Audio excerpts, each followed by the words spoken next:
지혜의 대명사는 솔로몬이죠. 지혜하면 가장 먼저 떠오르는 이름이 아마 솔로몬이라는 이름일 것입니다. 우리가 잘 알다시피 솔로몬은 기도원에서 1000번제를 하나님께 드렸고, 하나님은 그 보답으로 지혜를 솔로몬에게 허락하셨습니다. 즉 하나님께서 솔로몬의 1000번제를 어여삐 보시고 소원을 하나 말하라고 하셨죠.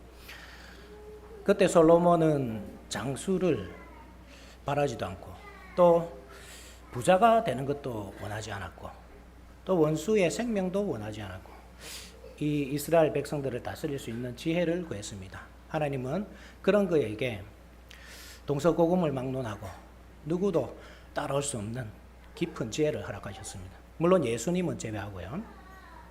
그런 솔로몬은 우리가 잘 알다시피 몇 가지 성경을 기록하였는데, 그 중에 10편, 72편, 그리고 127편, 이 두 개가 있고요. 또 아가서, 잠언, 전도서, 이 정도가 이 솔로몬이 기록한 성경입니다. 그 중에 오늘 우리가 살펴본 잠언도 솔로몬의 잠언으로 알려졌지만, 우리가 살펴볼 이 본문만큼은 솔로몬의 잠언이 아닙니다.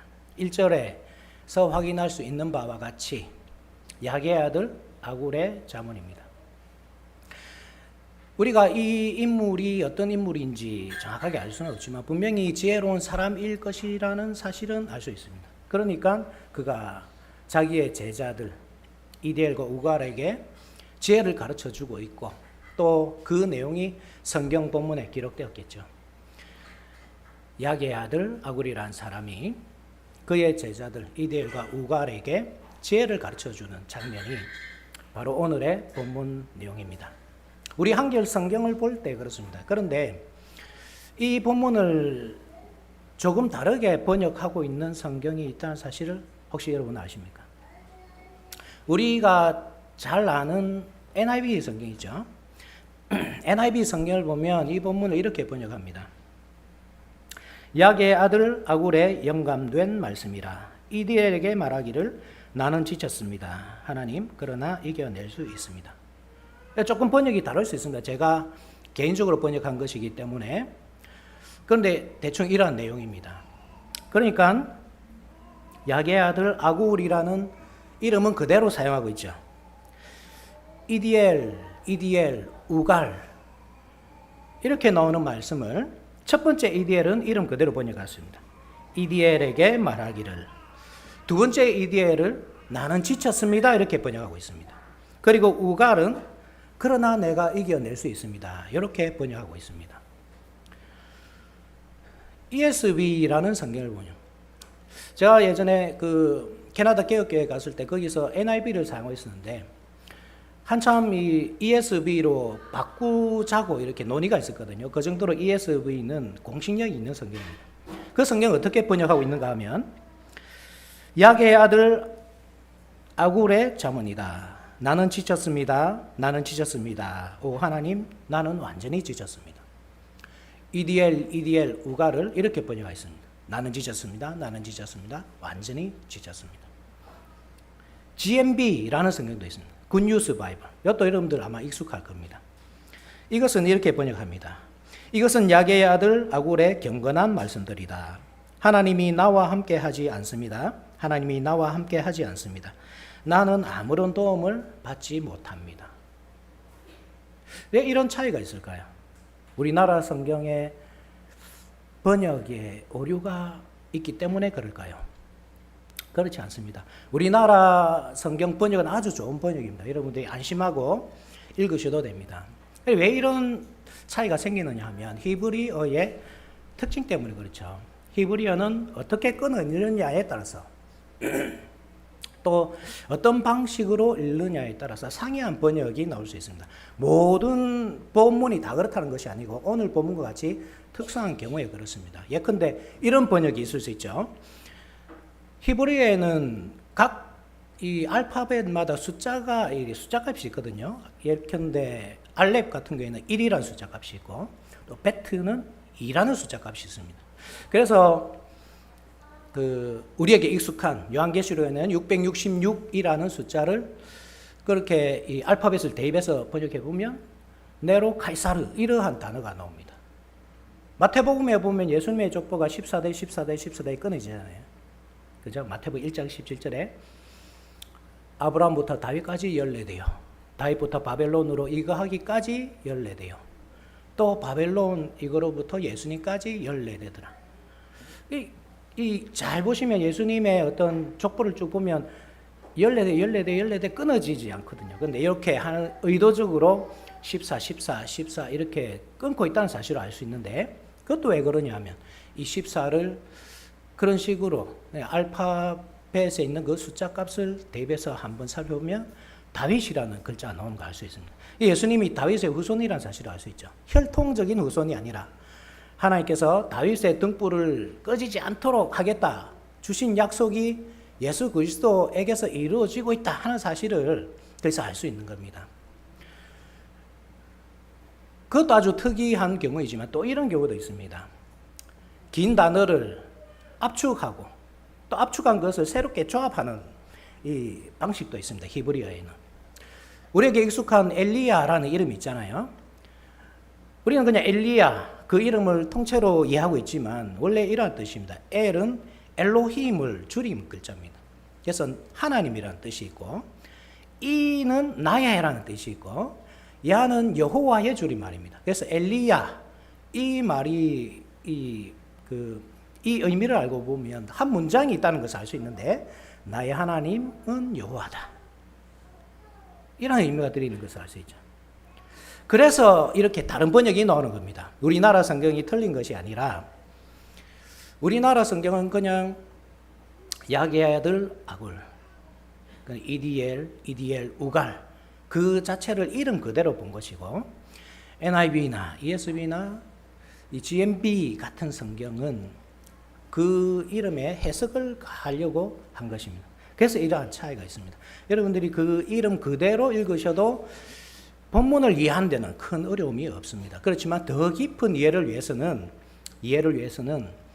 이 내용을 이해하면 더 입체적으로 더 명확하게 이해할 수 있습니다.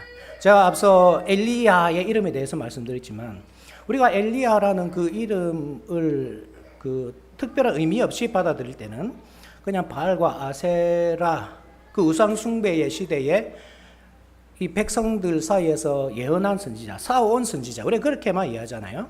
그런데 그 이름의 뜻을 알고 이 본문을 알면 훨씬 입체적으로 이해가 됩니다.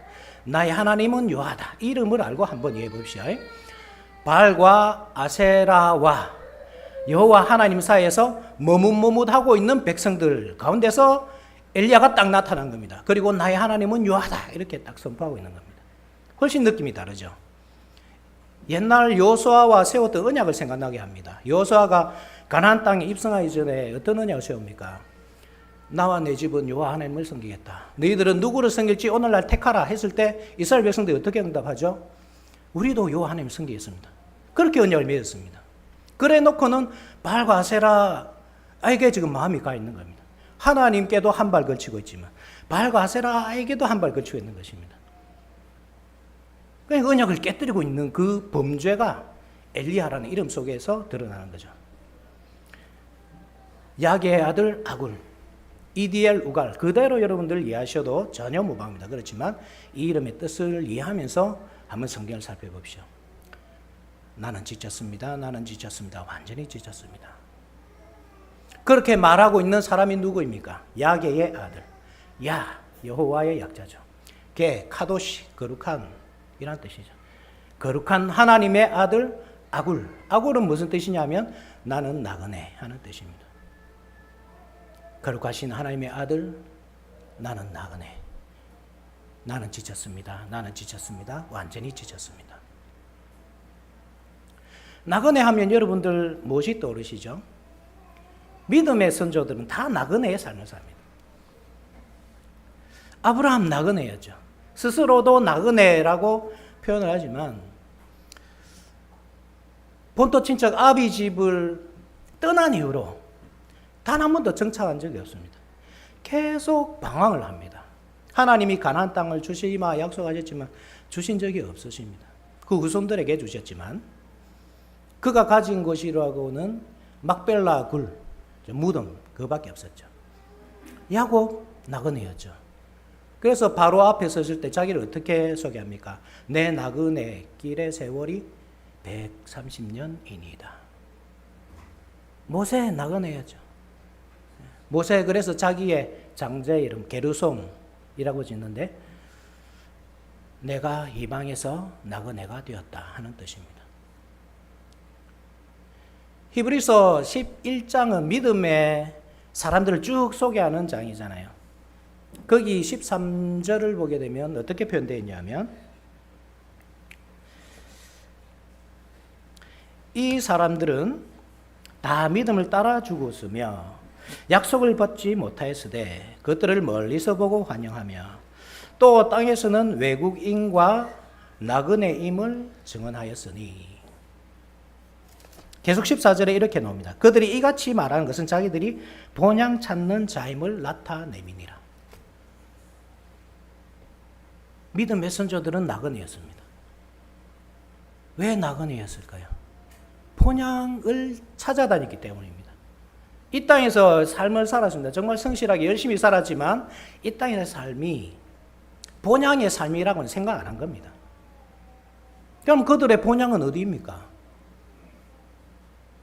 본향이라고 할 때 우리가 생각해야 될 것이 그 기원을 쭉 찾아가 봐야 됩니다. 그래야 본향의 의미를 알 수 있습니다. 사람의 본향은 어디냐면 에덴 동산입니다.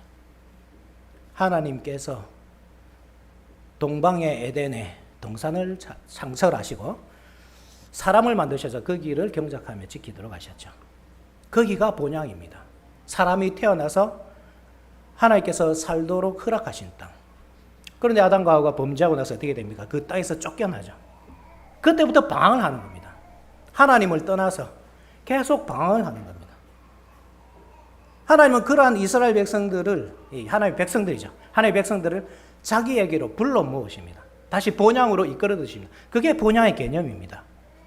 그래서 이스라엘 백성들을 출애굽시키시고 광야 생활을 통해서 그 나그네 길을 통해서 어디로 이끌어 드십니까? 가나안 땅. 새로운 에덴이죠. 가나안 땅으로 이끌어 드시는 겁니다. 자기 본향으로 초대하시는 겁니다. 우리도 마찬가지입니다, 성도 여러분. 우리도 나그네들이죠. 그렇죠? 우리 이 땅에 우리 본향이라고 생각하는 사람은 아무도 없습니다. 그럼 우리의 본향이 어디냐? 그냥 막연하게 천국이다. 그냥 이렇게 생각하거든요. 죽으면 가는 곳, 그것이 본향이겠지. 그런데 여러분, 본향이란 것은 1차적으로 에덴 동산입니다. 에덴 동산으로 돌아가는 것, 그것이 나그네의 종착점입니다. 그러면 이 에덴 동산이 어디겠습니까, 오늘날? 회복된 가나안 땅이 어디겠습니까? 교회입니다, 여러분. 우리가 이 교회에 들어와 있다는 것, 이 어떤 의미인지 아십니까? 우리가 본향에 와 있다 이 뜻입니다. 우리가 나그네가 아니다 이 뜻입니다. 이 교회에 속해 있다는 것은. 예수님은 새 여호수아이시죠. 새 모세이시죠. 여호수아와 모세는 그림자 에덴 동산 가나안 땅에 이끌어들었지만 우리의 참된 모세이신 예수님은 우리를 완전한 가나안 땅 교회로 딱 이끌어들이신 겁니다. 물론 완전하지 않죠. 그래서 교회라고 해도 이 땅의 교회와 천상의 교회를 구분하잖아요, 우리가. 지상의 교회가 어떤 교회입니까? 철치 밀리턴트, 전쟁하는 교회, 싸우는 교회. 그러니까 우리가 이 땅에서 물론 본향에 이르렀다고 하지만 여전히 전쟁 중에 있고 여전히 나그네 같이 살고 있는 겁니다. 그렇지만 우리가 장차 죽어서 갈 그 천국의 교회, 그것은 뭡니까? 처치 트라이엄펀트, 승리의 교회. 우리가 거기에까지 이 땅에서는 계속 싸우고 나그네의 삶을 사는 겁니다. 이 두 가지가 나누지만 분리되어 있지 않습니다, 여러분. 우리가 만약에 참된 믿음으로 이 지상의 교회에 예수 그리스도 몸 안에 들어와서 산다고 한다면 우리는 이미 이 천국에 이르러 있는 겁니다. 승리의 교회에 이르러 있는 겁니다. 죽을 때까지 어떤 일이 있을지 모르잖아요, 사실. 우리의 믿음을 흔들 수 있는 여러 가지 일들이 일어날 수 있지만 우리가 소망을 가진 이유가 무엇이냐면 우리의 참된 구원자이시고 믿음의 인도자이신 예수 그리스도께서 우리가 죽을 때까지 절대 우리를 포기하지 않으시고 그 승리의 교회까지 이끌어 가실 것을 믿는단 말입니다. 그게 확실하기 때문이죠. 그래서 우리가 이 지상의 교회에 속해서 신앙생활을 하는 것, 그것을 가볍게 여기면 안 됩니다. 그것을 가볍게 여길 때 우리 많은 것을 놓쳐버립니다. 정말 하나님께서 우리에게 주시고자 하는 그 복, 놀라운 은혜, 천상의 모든 귀한 것들을 다 놓치게 됩니다. 여러분, 우리가 어디에 이르렀는지 잊지 마십시오. 우리에게 주어진 복이 무엇인지 마십시오.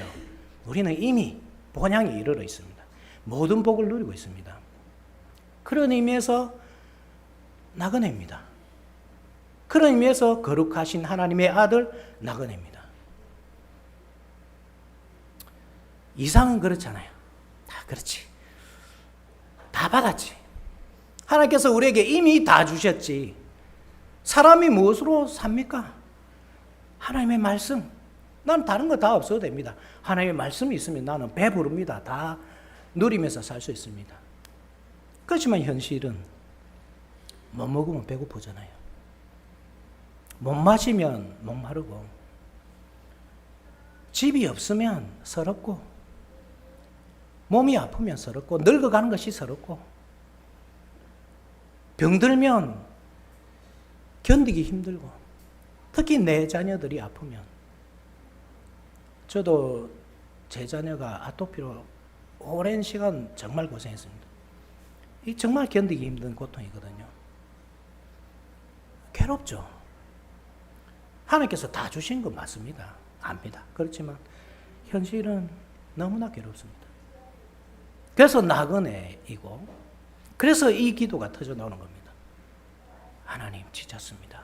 지쳤습니다. 완전히 지쳤습니다. 하나님께서 도와주시지 않으면, 하나님께서 위로해 주시지 않으면, 제가 정말 승리의 교회에 들어가기 전까지 어떻게 흔들릴지 모릅니다. 하나님 도와주세요.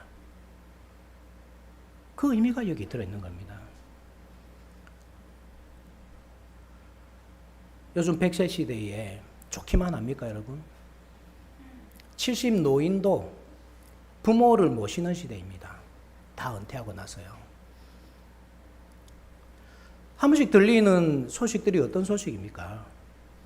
70이나 되어서 중풍이 온 아들이 아예 거동도 못하는 자기 부모를 돌보다가 견디지 못하는 거죠. 그래서 부모를 살해하고 자신도 자살하고. 여러분, 그런 안타까운 뉴스들이 얼마나 많습니까? 저희 세대가 딱 그렇거든요. 지금 제 나이 때 딱 그렇습니다. 한참 자녀를 기르면서 동시에 부모도 복양해야 되는 그런 나이입니다. 여러분, 그렇지 않습니까? 부모님들 나이 들면, 연세 들면 온전히 건강합니까? 몸이 아프잖아요.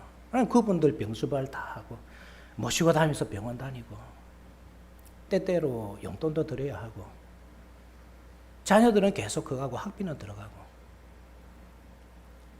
그런 가운데서 신앙 생활을 하기가 쉽습니까? 말씀만으로 살지 그 말을 누가 쉽게 합니까? 그때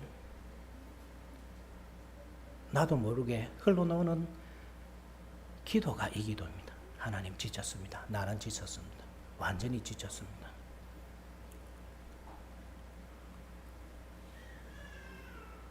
한국교회가 어렵다 하잖아요. 저는 동부산로에 서색대에 있었는데, 은퇴를 앞둔 장로님이 남전도의 연합회 회장인 거예요. 은퇴를 앞둔 장로님이. 더 이상 뒤를 받쳐줄 일꾼이 안 나오는 겁니다. 그분이 한번 나와서 광고를 하시는데 우스갯소리로 그랬습니다. 살려주십시오. 저 회원도 안 모이고 회비도 안 모이고 저는 남준대 연합회가 무너지기 일보 직전입니다. 살려주십시오. 저는 그 말이 이렇게 들렸습니다. 나는 지쳤습니다. 나는 지쳤습니다. 완전히 지쳤습니다. 한국교회가 그렇지 않습니까? 젊은이가 없습니다. 다 나이 든 어른들입니다. 노인들. 우리 동네 언약교회, 김해개혁 장로교회 그런 경험이 없습니다. 저는 이제 개척한 지 8년 차인데 그런 경험이 있습니다. 최선을 다해서 목양을 하죠. 입히고 먹이고 말씀으로. 그런데 수년을 그렇게 해도 떨어지는 것은 순식간 일이다, 진짜. 아무것도 아닌 이유로 떠나가고 헤어지고 그런 경험을 얼마나 많이 했는지 모릅니다. 우리 목사님 말도 못 하실 겁니다, 사실. 그때 터져 나오는 신음소리죠, 이것이. 나는 지쳤습니다. 나는 지쳤습니다. 완전히 끝장났습니다.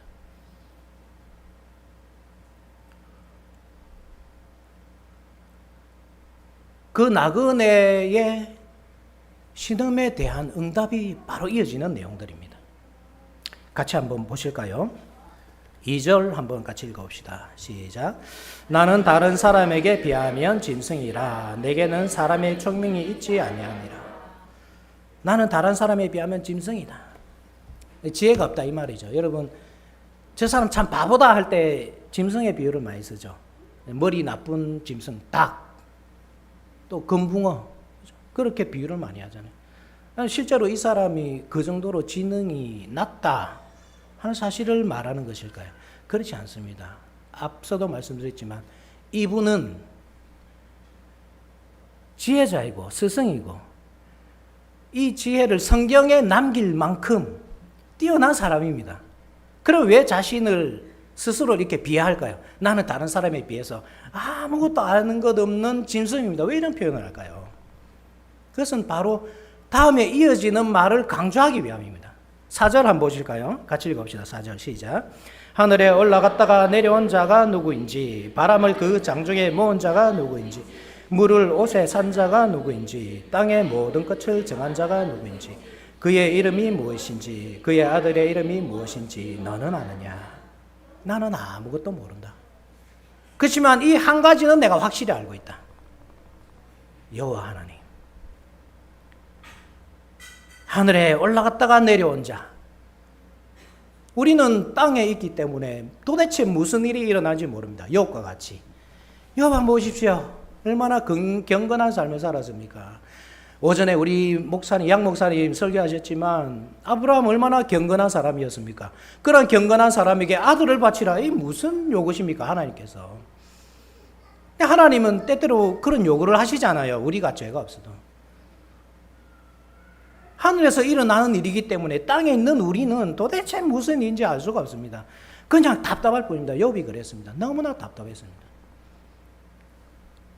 그런데 하나님은 내가 모른다고 해서 하나님도 모르시느냐? 그렇지 않다는 말이죠. 하나님은 하늘과 땅을 통일하시는 분, 하늘에 일어나는 모든 일을 다 아시는 분, 그것을 땅에서 실현하시는 분. 그러니 그러한 하나님을 의지하지 않는 것, 그것이 얼마나 어리석은 일인가. 네가 모른다고 해서, 네가 능력이 없다고 해서 하나님도 모르고 하나님도 못하신다는 뜻이 아니다. 그 사실을 말씀하는 거죠. 바람을 장중에 모으시는 분. 우리는 바람이 어디서 불어서 어디서 일어나서 어디로 가는지 알 수 없습니다. 그렇지만 하나님은 그 선하신 뜻대로 바람을 일으키시고 바람이 불게도 하십니다. 물을 옷에 사시는 분이십니다. 파도가 넘실넘실 거려도 절대 땅의 경계는 넘지 못하도록 만드시는 분이십니다. 저는 우리 최 목사님께도 많이 배웠기 때문에 아마 이 상징적인 의미들은 여러분도 아실 것입니다. 바다, 이제 이방의 세계잖아요. 제가 깊이 설명 안 드려도 여러분 아실 겁니다. 바다, 이방 세계가 왜 이 가나안 땅, 교회, 하나님의 백성들을 절대 침범하지 못하도록 하나님께 절대 침범하지 못하느냐, 무너뜨리지 못하냐, 하나님께서 그 경계를 쫙 끊어놨기 때문에 그렇습니다. 직장생활 하시죠, 다들. 이유 없이 비난하고 조롱하고 그리스도인이라는 이유만으로 여러분 손해보고 어떻게든 그 사람들에게 잘 보이게 되기 때문에 뭐 내가 그렇게 할 이유가 뭐가 있습니까? 복음 때문에 그렇게 하잖아요. 내가 하나님의 이름으로 그 직장에 나가 있기 때문에 그리스도의 대사로 내가 그 앞에 서 있기 때문에 나도 성질이 있고 성격이 있고 그렇지만 참잖아요. 그렇지만 여러분, 그들은 절대로 우리를 무너뜨리지 못합니다. 하나님께서 그 경계를 쫙 끊어놓으셨습니다. 소망을 하나님께 두셔야죠. 그러니까 땅의 경계를, 모든 경계를 정해놓으신 분, 사람의 수명까지, 사람의 권력까지, 그 사람이 모든 권력을, 모든 것들을 다 누리고 사는 것 같지만 하나님께서 허락하신 범위 안에서만 가능한 겁니다. 마귀 사탄조차도 하나님의 허락하신 범위 안에서만 활동할 수 있습니다. 그 하나님이 누구의 하나님인가 이 말입니다.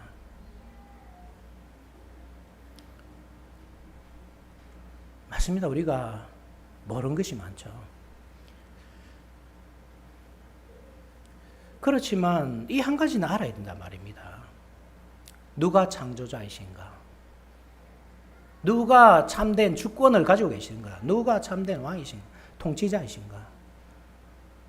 그것을 안다면 비록 우리가 이해하지 못하는 일들이 이 땅에서 많이 일어난다고 하더라도 우리는 견뎌내고 이겨낼 수 있습니다. 바보가 되라는 말이 아닙니다. 이 세상에서 일어나는 일을 우리 그리스도인은 몰라도 된다 이 말이 아닙니다. 물론 알아야죠. 알아야지 우리가 그것을 말씀으로 어떻게 적용하고 해석하고 살아낼 수 있을지 알 수가 있습니다. 알아야 됩니다. 그렇지만 우리가 때때로 무엇이 중요한지 놓쳐버릴 때가 많다는 말입니다. 정말 중요한 것, 하나님을 아는 것, 그것은 별로 신경을 쓰지 않고 이 세상 일을 하는 것, 거기에만 정신을 집중할 때가 너무나 많잖아요. 물론 하나님을 안다는 것은 단순히 그 존재를 안다는 뜻이 아닙니다. 하나님께서 살아계신다는 사실은 마귀 사탄도 압니다. 귀신도 그 사실을 알고 떱니다. 그렇다고 그가 믿음이 있다 표현하지 않잖아요. 안다는 것은 하나님과 깊은 관계 속에 있다 이 말입니다. 영생이 무엇입니까? 유일하신 하나님과 그의 보내신 독생자 예수 그리스도를 아는 것, 그것이잖아요. 그것을 위해 무엇을 해야 됩니까? 하나님께서 우리에게 허락하신 은혜의 방편들을 열심히 사용하시는 겁니다. 말씀을 읽고 기도를 하고 성례를 행하고 그 은혜의 방편들을 통해서 우리는 하나님과 깊은 교제 속에서 하나님을 안다라고 말할 수 있는 겁니다. 그거는 안 하는 거죠. 일주일 내내 말씀 한 번 안 읽고 기도 한 번 안 하는 거죠. 정치 유튜브 보고 경제에 관해서 빠삭하고 건강에 대해서는 온갖 신경을 다 쓰면서 하나님을 아는 일에는 우리가 얼마나 게으른지 모릅니다. 하나님을 아는 게 우선입니다, 여러분. 은혜의 방편들을 통해서 하나님께 더 가까이 가고 그 하나님과 연합하여 사는 일, 깊은 교제 속에서 하나님과 교제하는 그것이 여러분 가장 중요한 일입니다. 나는 정치를 모릅니다. 누가 옳고 누가 그런지, 어떤 정당이 좋고 어떤 정당이 나쁜지 잘 모릅니다. 그러나 이것 하나만은 압니다. 하나님께서 참된 통치자라는 사실, 하나님께서 이 세상을 통치하시는 왕이시라는 사실은 압니다. 그래야 돼요, 정상 아닙니까? 나는 경제는 잘 모릅니다. 주식이 뭔지 모르고 코인도 뭔지 모르고 어디에 투자해야 땅값이 오르는지 어떤 아파트가 값이 오르는지 잘 모릅니다. 그렇지만 이것 한 가지는 압니다. 하나님께서 이 세상의 주인이시라는 사실, 그래서 그 뜻대로 누구든지 주고자 하는 자에게 주시고 뺏고자 하는 자에게 빼앗으시는 분이심을 압니다. 건강을 잘 모릅니다. 어떤 운동을 해야 오래 살고 건강하게 사는지 잘 모릅니다. 그렇지만 생명의 주관자가 하나님이심은 압니다. 하나님께서 그 사랑하시는 자에게 영생을 허락하십니다.